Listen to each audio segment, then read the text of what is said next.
Hello दोस्तों। अब हमारे कॉलेज का जो एक्सपेरिमेंट है वो करना हुआ बहुत आसान। वो भी हम घर बैठे वो एक्सपेरिमेंट या प्रैक्टिकल्स परफॉर्म कर सकते हैं। Ministry of education government of India ने हमें ऐसा प्लेटफॉर्म प्रोवाइड किया है कि जिसकी मदद से हम घर बैठे हमारे कॉलेज का जो इन्वायरमेंट है, हमारे कॉलेज में जो लैब रहती है, उसका फीलिंग हमें घर बैठे वेबसाइट की मदद से आ सकता है। तो आइए देखते हैं कि हम घर बैठे कैसे एक्सपेरिमेंट करेंगे with the help of this website. So ministry of education ने हमें एक वेबसाइट प्रोवाइड की है जिसका नाम है वर्चुअल लैब। तो आइए वर्चुअल लैब में टाइप करता हूँ और वर्चुअल लैब टाइप करने के बाद मैं उसे क्लिक करता हूँ। तो सबसे पहले जो पहली लिंक ओपन होती है उसे हमें क्लिक करना है और क्लिक करने के बाद ये ओपन हो रही है और वो लिंक है vlab.co.in। सो ये वर्चुअल लैब वेबसाइट जो है उसकी उसका ये इंटरफेस है और इस वर्चुअल लैब के लिए सिर्फ हमें एक इंटरनेट कनेक्शन और हमारे पास कंप्यूटर या मोबाइल होना चाहिए। कौन सी ब्रांचेस में कैसे कैसे एक्सपेरिमेंट परफॉर्म की जाते हैं। तो मेरी जो branch that is electronics and communication, so मैं इलेक्ट्रॉनिक्स एंड कम्युनिकेशन को आपको इंट्रोडक्शन देता हूँ। सपोज मैं यहाँ पे क्लिक करता हूँ, क्लिक करने के बाद ये इंटरफेस ओपन होता है इलेक्ट्रॉनिक्स एंड कम्युनिकेशन का। और यहाँ पे देखिए सिंपल एक्सपेरिमेंट देखते हैं। मैं यहाँ बेसिक इलेक्ट्रॉनिक्स लैब के ऊपर क्लिक करता हूँ। अब क्लिक करने के बाद इंटरफेस ओपन हो चुका है, देखिए यहाँ पे। अब यहाँ पे हम देखते हैं कि यहाँ पे टैब्स है, दैट इज इंट्रोडक्शन, फिर लिस्ट ऑफ एक्सपेरिमेंट, फिर instruction, technology used, peoples and feedback. So so now हम यहाँ पे क्लिक करते हैं लिस्ट ऑफ एक्सपेरिमेंट के ऊपर। अब ये देखिए यहाँ पे लिस्ट ऑफ एक्सपेरिमेंट पे क्लिक करने के बाद यहाँ पे नंबर ऑफ एक्सपेरिमेंट की लिस्ट आ जाती है जो कि इलेक्ट्रॉनिक्स के या बेसिक इलेक्ट्रॉनिक्स के एक्सपेरिमेंट्स है, प्रैक्टिकल्स है जो कि हम हमारे लैब में परफॉर्म करते हैं। तो ऐसा नहीं कि ये एक्सपेरिमेंट सिर्फ इंजीनियरिंग बेस्ड है, बीएससी इलेक्ट्रॉनिक्स के भी जो स्टूडेंट्स है वो भी ये परफॉर्म कर सकते हैं, science based student. We are seeing that the CB characteristic, that is input characteristic और output characteristic, common base BJT में किस तरह होती है या हम वो प्रैक्टिकल किस तरह परफॉर्म करते हैं, आज वो हम देखने वाले हैं। डायरेक्टली लिस्ट ऑफ एक्सपेरिमेंट के ऊपर क्लिक करते हैं। क्लिक करने के बाद हमें यहाँ पे लिस्ट ऑफ एक्सपेरिमेंट की एक पूरी लिस्ट आ जाती है जहाँ पे बाइपोलर जंक्शन ट्रांजिस्टर पता होना चाहिए। उसके बाद उस बाइपोलर जंक्शन का ऑपरेशन किस तरह होता है ये हमें पता होना चाहिए। So these are the theory about the our CB characteristic. अब ये थ्योरी पढ़ने के बाद हम आगे बढ़ते हैं कि प्रैक्टिकल की प्रोसीजर क्या है। अभी हमें प्रोसीजर देखनी है, तो प्रोसीजर देखने के लिए हम और से ऊपर आते हैं और इस टैब के ऊपर क्लिक करते हैं। सो प्रोसीजर, अब प्रोसीजर देखते हैं हम कि प्रोसीजर क्या है। कि प्रोसीजर में सबसे पहले लिया है initially set RH1 equal to 1 ohm and RH2 equal to 1 ohm. ये हमें पता है, ये हमें उसे सेट करना है। सेट करने के बाद क्या है कि RH1 मीन्स व्हाट, रेओस्टेट 1। अब वो रेओस्टेट 1 कहाँ है वो भी हम देख लेते हैं। तो ये डायग्राम है यहाँ पे, ये देखिए, this is RH1 and this is RH2. Okay, after that set the collector base voltage to 1 volt by adjusting the rheostat RH2. set the collector base voltage यानी VCB, इस VCB को हमें एडजस्ट करना है। और एडजस्ट किस तरह करना है कि हमें RH2 को इस तरह एडजस्ट करना है कि वो 1 वोल्ट रीडिंग हमें collector base voltage 1 volt reading दे करके।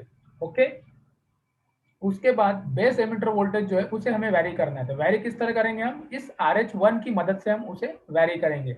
RH1 जैसे कम या ज्यादा करते हैं उस हिसाब से वो वोल्टेज वैरी होगा, और जैसे वोल्टेज वैरी होगा तो हमारा करंट भी वैरी होगा। तो हम जो वोल्टेज वैरी कर रहे हैं उसका नाम है VBE, यानी कि बेस एमिटर वोल्टेज हम वैरी कर रहे हैं। और अगर बेस एमिटर वोल्टेज अगर हम वैरी कर रहे हैं तो उस हिसाब से फिर ये जो IE है, दैट इज एमिटर करंट, वो एमिटर करंट वैरी होगा। और हमें वो एमिटर करंट को नोट करना है with respect to this voltage, that is base emitter voltage. तो आइडिया एकदम क्लियर हो चुकी है कि हमें क्या करना है सब। तो फिर चलो अभी हम इसे स्टार्ट करते हैं सिमुलेशन। तो ये सिमुलेशन टैब के ऊपर जाते हैं। इस सिमुलेशन टैब के ऊपर हम क्लिक करते हैं। क्लिक करने के बाद यहाँ पे आती है बीजेटी की इनपुट कैरेक्टरिस्टिक और आउटपुट कैरेक्टरिस्टिक, दो टैब ओपन होते हैं। लेकिन फिलहाल हमें इनपुट कैरेक्टरिस्टिक देखनी है तो हम इनपुट कैरेक्टरिस्टिक के ऊपर क्लिक करते हैं। क्लिक करने के बाद यहाँ पे सिमुलेशन का एक डैशबोर्ड ओपन होता है जहाँ पे हमें ऐसा लगता है कि हम प्रैक्टिकल लैब में बैठे हैं, हमारे कॉलेज के लैब में बैठे हैं, और कॉलेज के लैब में ये ट्रांजिस्टर लगा हुआ है जो कि कॉमन बेस में लगा हुआ है। Base is common to the input and output, यहाँ दिया हुआ है। This is ammeter for measuring current, ammeter current measure करने के लिए। ये एमीटर है, ये जो करंट है कलेक्टर करंट मेजर करने के लिए। ये वोल्ट मीटर है जो कि वीबी मेजर करने के लिए, और ये जो वोल्ट मीटर है जो कि कलेक्टर बेस वोल्टेज को मेजर करने के लिए। तो पूरा सेटअप जैसे हम लैब में है उसी तरह का दिख रहा है। अभी सबसे पहले अगर हम बैक जाना चाहते हैं तो हम बैक भी जा सकते हैं इंस्ट्रक्शन देखने के लिए, या तो यहाँ पे भी इंस्ट्रक्शन दी हुई, हम यहाँ पे क्लिक करके भी इंस्ट्रक्शंस को पढ़ सकते हैं और उस हिसाब से हम काम कर सकते हैं। तो हमें बैक जाने की जरूरत नहीं है, इंस्ट्रक्शन यही दी गई है। तो सबसे पहले क्या कर रहे हैं, RH1 को 1 ओम के ऊपर सेट कर देना है। मैं इसे 1 ओम के ऊपर सेट कर रहा हूँ, फिर RH2 को भी 1 ओम के ऊपर सेट कर देता हूँ मैं। अब इस तरह हमने ये कर दिया। अभी क्या करना है कि और इंस्ट्रक्शन में जाते हैं, देखते हैं कि क्या बोला है उन्होंने। कलेक्टर बेस वोल्टेज को 1 वोल्ट करना है। तो कलेक्टर बेस वोल्टेज कहाँ है, ये यहाँ है। तो हमें RH2 को वैरी करना पड़ेगा। तो हम RH2 को वैरी करते हैं और उसकी रीडिंग देखते हैं कि वो कितना बढ़ रहा है, और धीरे धीरे ये देखिए अब ये 1 वोल्ट के,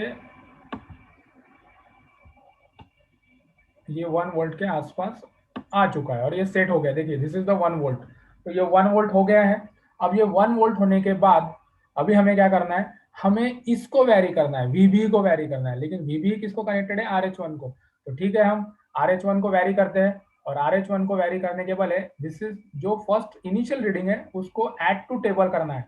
ये जो ऐड टू टेबल दिया हुआ है इसको क्लिक कर देंगे। तो इसको क्लिक करने के बाद पहले बेस कलेक्टर वोल्टेज 1 वोल्ट पे कांस्टेंट है, और अभी हम धीरे धीरे RH1 को वैरी करेंगे। अब RH1 को मैं डायरेक्टली 10 ओम के ऊपर लेके जाता हूँ। 10 के हिसाब से हम रीडिंग लेंगे, अभी 10 के डिफरेंस है। Okay, so this is the 10. Now the reading is varying, current is varying, that is I is 0.928 0.98। अभी हम ऐड टू टेबल, ये एक रीडिंग हो गई हमारी। अब दूसरी रीडिंग लेते हैं हम 20 के ऊपर, 20 के ऊपर रीडिंग लेते हैं ऐड टू टेबल। ये थर्ड रीडिंग आ गई हमारी 0.4 बेस एमीटर वोल्टेज है, और करंट है 1.3 मिली एम्पियर। अभी 20 के तक से 30 को वैरी करते हैं हम। दिस इज 30, ये 30 हो गया। अब 30 के ऊपर और से ऐड टू टेबल के ऊपर क्लिक करते हैं, वो रीडिंग हमारी ऐड आ जाएंगी। ऐड हो गई हमारे टेबल में। This is the observation table. तो देखिए यहाँ पे 0.6 वोल्ट और करंट है 1.7 मिली एम्पियर, और से हम वैरी करते हैं। अब यहाँ पे 40 ले लेते हैं, 40 ओम। 40 ओम के ऊपर add to table, reading add हो गई है। तो इस तरह हम इसे वैरी करते जाते हैं, और ऑलमोस्ट हमारी रीडिंग, अभी ये प्लॉट लिखा है यहाँ पे, यानी हम ग्राफ प्लॉट कर सकते हैं with the help of this software. तो देखिए यहाँ पे ये वर्चुअल लैब ने हमें ये भी फैसिलिटी दी है कि ये ग्राफ किस तरह प्लॉट करेंगे। तो यहाँ पे मैं क्लिक करता हूँ। हम यहाँ पे क्लिक करने के बाद देखते हैं ग्राफ किस तरह प्लॉट होता है। तो ये देखिए this is the base emitter voltage characteristic of input characteristic, और यहाँ पे हर पॉइंट पे कितना वोल्टेज है वो भी दिख जाता है, क्या करंट है। देखिए 0.02 और 0.76 करंट है। अब यहाँ पे आते हैं हम 0.2 वोल्ट 0.98 करंट। अब इस पॉइंट पे देखते हैं 0.4 volt and current is 1.3 milli ampere. तो एमिटर करंट है 1.3 और बेस एमिटर वोल्टेज है 0.4। So this is the input characteristic of CB mode. इस तरह ये इनपुट कैरेक्टरिस्टिक हमने ड्रॉ की है। तो यहाँ पे ये फैसिलिटी है। उसके बाद अगर हमें इस इनपुट कैरेक्टरिस्टिक को या इस कैरेक्टरिस्टिक को प्रिंट करना है, तो हमारे पास यहाँ पे प्रिंट का ऑप्शन है। हम यहाँ पे प्रिंट कर देते हैं तो वो प्रिंट भी हो जाएगा। यहाँ पे हम क्लिक करते हैं तो हमारी जो प्रिंट है वो प्रिंट में ये जो पेज के ऊपर जितना दिया हुआ है वो पूरा प्रिंट हो जाएगा। मीन्स ग्राफ भी आ जाएगा, हमारा सर्किट डायग्राम भी आ जाएंगी, और सर्किट डायग्राम के साथ ये जो ऑब्जर्वेशन टेबल है ये ऑब्जर्वेशन टेबल भी आ जाएगा। सो व्हाट कि हम जो लैब में करते हैं, हमारे लैब में हम जो जर्नल्स यूज करते हैं, जर्नल्स में सर्किट डायग्राम होती है, हमारा ऑब्जर्वेशन टेबल होता है, ग्राफ होता है। तो एक ही प्रिंट आउट में हमें ऑब्जर्वेशन टेबल, सर्किट डायग्राम और ग्राफ मिल जाता है। So it is very good way of performing the practicals online और वर्चुअल स्पेस में हम परफॉर्म करते हैं। लेकिन जिस तरह 1 वोल्ट के लिए किया हमने प्रोसीजर, सेम प्रोसीजर हमें 2 वोल्ट के लिए करनी है। दिस इज, तो इस तरह हमें प्रैक्टिकल करना है, और सेम फिर ये रीडिंग आने के बाद हमें प्लॉट करना है। Okay, so I think input characteristic आपको समझ गई है। अभी हम देखते हैं आउटपुट कैरेक्टरिस्टिक के ऊपर। डायरेक्टली हम आउटपुट कैरेक्टरिस्टिक के ऊपर जाते हैं। बीजेटी आउटपुट कैरेक्टरिस्टिक है, तो यहाँ पे हमें क्लिक करना है। यहाँ क्लिक करने के बाद हमें आउटपुट कैरेक्टरिस्टिक देखनी है। आउटपुट कैरेक्टरिस्टिक के लिए इंस्ट्रक्शन वही है, जहाँ पे इंस्ट्रक्शन के ऊपर जाना है, 1 ओम सेट कर देना है। दिस इज RH1 को हमने 1 ओम सेट कर दिया है। RH2 को भी हम 1 ओम के ऊपर सेट कर देते हैं। अभी हमें क्या वैरी करना है, set the emitter current 1 milli ampere by adjusting the rheostat RH1। तो हमें इसको 1 एम्पियर के ऊपर सेट कर देना है IE को, और 1 एम्पियर के ऊपर सेट करना है मीन्स व्हाट, हमें RH1 को मूव करना पड़ेगा। तो हम RH1 को मूव करते हैं, देखते हैं 1 एम्पियर कहाँ आता है। ये आ गया 1 ampere. This is 1 milli ampere set हो गया है। अभी ये सेट होने के बाद मैं ऐड टू टेबल कर देता हूँ। मीन्स ये देखिए यहाँ emitter current 1 milli ampere set हो चुका है। अब एमिटर करंट सेट होने के बाद क्या लिखा है, vary the collector base voltage is varied by adjusting the rheostat RH2। अभी कलेक्टर बेस वोल्टेज को वैरी करना है, मीन्स RH2 को हमें मूव कराना है। तो RH2 को हम मूव करेंगे। This is the RH2। ये देखिए अब RH2 को मैं 10 ओम के ऊपर लेके जाता हूँ। 10 की रीडिंग लेंगे हम, 10 के डिफरेंस से। This is for the 10 ohm. Okay, अब ये रीडिंग को हमें इस टेबल में ऐड करना है, तो add to table. After that again 20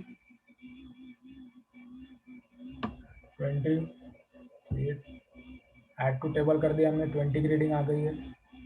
base collector voltage 1.7 volt है, और करंट कलेक्टर करंट जो है वो 0.95 मिली एम्पियर है। अभी 60 के ऊपर लेके जाते हैं, और आप रीडिंग देखने के हिसाब से देख सकते हैं कि रीडिंग जो है वो धीरे धीरे सैचुरेशन लेवल के ऊपर जा रही है।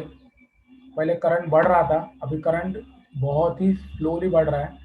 देखिए अभी करंट कांस्टेंट हो चुका है। So this is our requirement. 60 के बाद 70,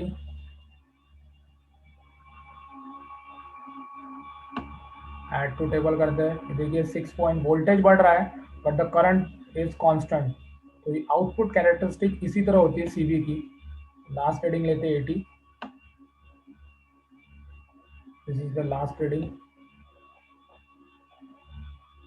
okay, this is final reading. और इसके बाद हम ग्राफ प्लॉट करते हैं। ग्राफ प्लॉट करने के लिए हमें प्लॉट के ऊपर जाना है। This is the plot tab. इस टैब के ऊपर हम क्लिक करते हैं। क्लिक करने के बाद ये देखिए इनिशियली आउटपुट कैरेक्टरिस्टिक जो इंक्रीज हो गई है, और इंक्रीज होने के बाद after some time, after some voltage, this is the constant current. तो ये कांस्टेंट करंट आउटपुट ही हमें रिक्वायरमेंट है। बेस कलेक्टर वोल्टेज के आउटपुट कैरेक्टरिस्टिक इसी तरह होती है, और हमें जो रिक्वायर था वो हमें मिल चुका है with the help of this virtual lab software. और हमें इसे प्रिंट करना है, तो यहाँ पे प्रिंट का ऑप्शन है, और इस प्रिंट के ऑप्शन में हमें ग्राफ, सर्किट डायग्राम और ऑब्जर्वेशन टेबल, ये तीनों चीजें आ जाती है एक ही प्रिंट में। तो this is the best way. तो हमें ये प्रिंट निकाल के हम हमारे जर्नल्स में, या तो हमारी जो फाइल है उस फाइल में लगा सकते हैं, और हमें उस तरह हम वेरी भी कर सकते हैं। ओके, सो आई थिंक हमारी input characteristic of CB and output characteristic of CB, हमें दोनों कैरेक्टरिस्टिक जो है हमने बहुत ही अच्छी तरीके से समझ लिया है।